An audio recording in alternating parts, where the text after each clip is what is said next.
இந்தியாவில் பாலியல் வன்கொடுமை என்பது மிக விரைவாக வளர்ந்து வரும் குற்றங்களில் ஒன்றாக இருப்பதால் பெண்கள் தனியாக பயணம் செய்ய வேண்டாம் என அமெரிக்க அரசு எச்சரிக்கை விடுத்துள்ளது.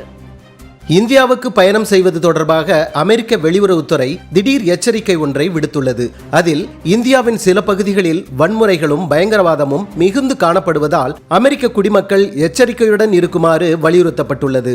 இந்தியாவில் பாலியல் வன்கொடுமை என்பது மிக விரைவாக வளர்ந்து வரும் குற்றங்களில் ஒன்றாக இருப்பதால் பெண்கள் தனியாக பயணம் செய்ய வேண்டாம் எனவும் அமெரிக்க அரசு எச்சரிக்கை விடுத்துள்ளது.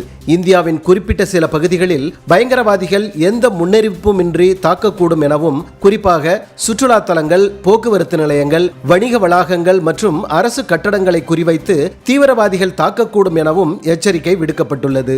வன்முறைகள் மற்றும் தீவிரவாத அச்சுறுத்தல்கள் கிழக்கு மராட்டியம் மற்றும் வடக்கு தெலுங்கானா வழியாக மேற்கு வங்கத்தின் மேற்கு பகுதி வரை பரவி இருப்பதால் இந்தியாவில் பணிபுரியும் அமெரிக்க அரசு பணியாளர்கள் குறிப்பிடப்பட்டுள்ள மாநிலங்களுக்கு பயணம் செய்ய முன் ஒப்புதல் பெற வேண்டும் என அமெரிக்கா அறிவுறுத்தியுள்ளது.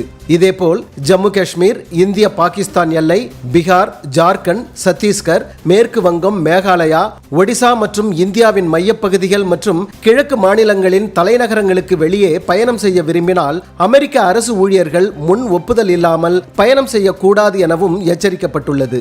இந்தியாவில் செயற்கைக்கோள் தொலைபேசி மற்றும் GPS கருவிகள் வைத்திருப்பது சட்டத்துக்கு புறம்பானது என்பதால் $2 லட்சம் ஒருத்தல் கட்டணம் அல்லது 3 ஆண்டுகள் சிறை வழங்கப்படும் எனவும் அமெரிக்க குடிமக்களுக்கு எச்சரிக்கை விடுக்கப்பட்டுள்ளது. குடியேற்றம் தொடர்பான கட்டுப்பாடுகள் இருப்பதால் இந்திய நேபாள எல்லைப் பகுதியை நிலப்பகுதி வழியாக கடக்க வேண்டாம் எனவும் அமெரிக்கர்களுக்கு அறிவுறுத்தப்பட்டுள்ளது.